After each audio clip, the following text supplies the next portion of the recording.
As an Indian पहली बार मुझे डर लगने लगा। देखिए, मैं सुलझे हुए लोग, बैक टू होम, जो मेरे देशवासी है, जो मेरे इंडियन है, मैं उनको बताना चाहता हूं कि जहां पे दुनिया का सुपर पावर अमेरिका हाथ खड़ा कर दे, जर्मनी, फ्रांस, यूके, सब लोग हाथ खड़े कर दे। और हमें बताया जा रहा था कि 70,000 अफगानी जो कि तालिबान के हैं, वो 4.5 लाख अमेरिका से ट्रेन्ड आर्मी ओवरटेक नहीं कर सकते हैं, और 4 दिन में सब कुछ खत्म। अब हमें इंट्रोस्पेक्ट करने की जरूरत है। प्लीज, जो गौमूत्र पीने वाले लोग हैं मेरे वीडियो में आएंगे, कमेंट करेंगे, मैं उनसे बात नहीं करना चाहता हूं। बात सुलझे हुए पढ़े लिखे लोगों से होनी चाहिए। देखिए, ऐसा ना हो कि हमारे भी वैसे हालात बने, क्योंकि डर लगने लगा है। सीरियसली मेरे दिल के अंदर एक डर सा पैदा हुआ। ये बहुत शाना है, पाकिस्तान का प्रधानमंत्री इतना शाना है भाइयों, इसको कोई समझ नहीं सकता है। ये बहुत शाना है। और डर इसलिए है क्योंकि देखिए, बांग्लादेश हमारे साथ है नहीं, नेपाल के साथ हमारे अच्छे रिश्ते हैं नहीं, पाकिस्तान के साथ हमारा कभी बना ही नहीं, चाइना ने अभी हमारे 20 जवानों का कत्ल किया, ईरान के साथ उतने करीबी ताल्लुकात है ही नहीं। समझने की जरूरत है, ऐसा ना हो कि हमारे इस तरह के हालात बने जो अभी अफगानिस्तान में है। मैं वार्न करना चाहता हूं, एज अ देशभक्त, मुझे अपनी धरती से बहुत प्यार है। क्या कर सकता है एक आम आदमी, क्या कर सकता है?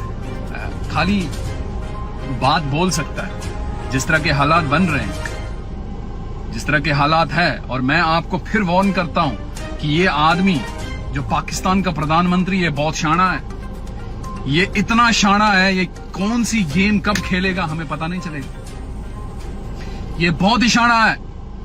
बैक टू यू, आपको समझना पड़ेगा। ये गौमूत्र लोग हमें डुबो न दे।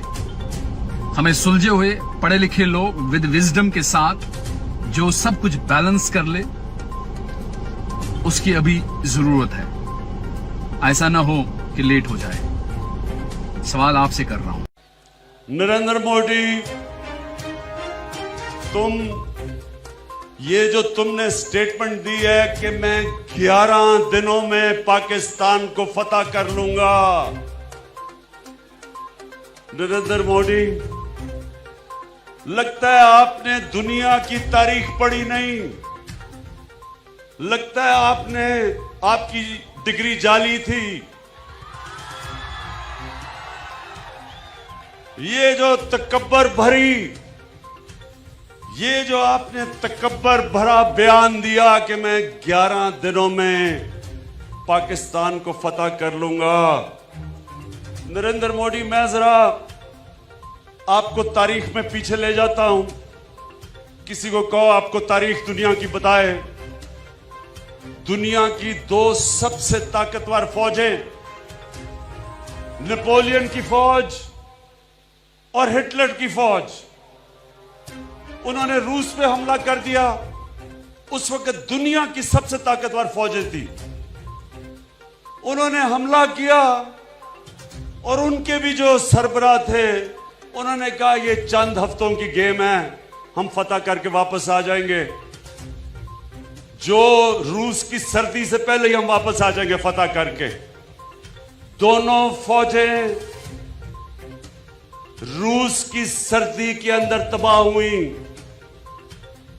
क्योंकि उन्होंने भी उधर भी तकब्बर में उन्होंने भी यही कहा था कि चंद हफ्ते की गेम है।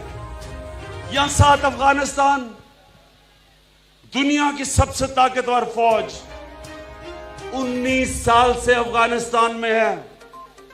इनके भी जनरलों ने कहा था कि ये चंद हफ्ते की गेम है। वियतनाम, वहां भी उनके जनरल ने कहा कि चंद हफ्ते में हम फतह कर लेंगे। नरेंद्र मोदी साहब, ये पाकिस्तान के अंदर वो लोग बसते हैं जो जिनका दीन एक तरफ तो कहता है कि एक इंसान का कत्ल ऐसा है कि सारी इंसानियत का कत्ल, एक तरफ तो हमारा अल्लाह कुरान में हमें यह हुक्म देता है इंसानी जान की इतनी कदर है, और दूसरी तरफ अल्लाह हमें हुक्म करता है कि अपनी आजादी के लिए अपनी जान अगर अब तुम कुर्बान करते हो तो पैगंबरों के बाद शहीद का दूसरे नंबर पे सबसे बड़ा दर्जा अल्लाह देता है। कहने का मतलब ये नरेंद्र मोदी, इस कौम के ऊपर जो आपने स्टेटमेंट दी और जो आपके कमांडर इन चीफ ने कहा कि जी मुझे अगर हिंदुस्तान की पार्लियामेंट हुक्म करेगी तो मैं आजाद कश्मीर को फतह कर लूंगा, मैं आप दोनों के लिए पैगाम देता हूं ये गलती जिस दिन आपने की, एक तो हिमाकत कर बैठे हो 5 अगस्त कश्मीर में, ये आपने गलती की। ये याद रखना कि यहां 20 करोड़ पाकिस्तानी जो रहते हैं, ये बच्चा बच्चा आखिरी सांस तक लड़ने वाला है। हम तुम्हारा मुकाबला करेंगे और तुम्हें मुकाबला करके दिखाएंगे।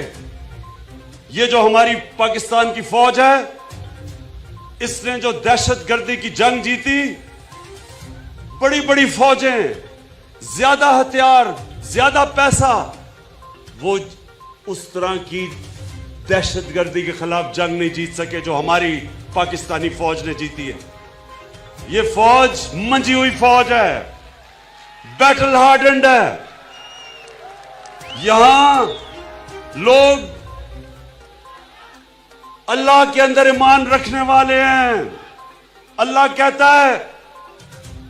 कहता है मेरे मीरपुर के पाकिस्तानियों, कश्मीरियों, अल्लाह कहता है कि मैंने मुंतखब किया है जिस दिन तुमने इस दुनिया से जाना है, ना 1 मिनट आगे ना 1 मिनट पीछे। ये हमारा ईमान है, इसलिए यहां कोई मौत से नहीं डरता।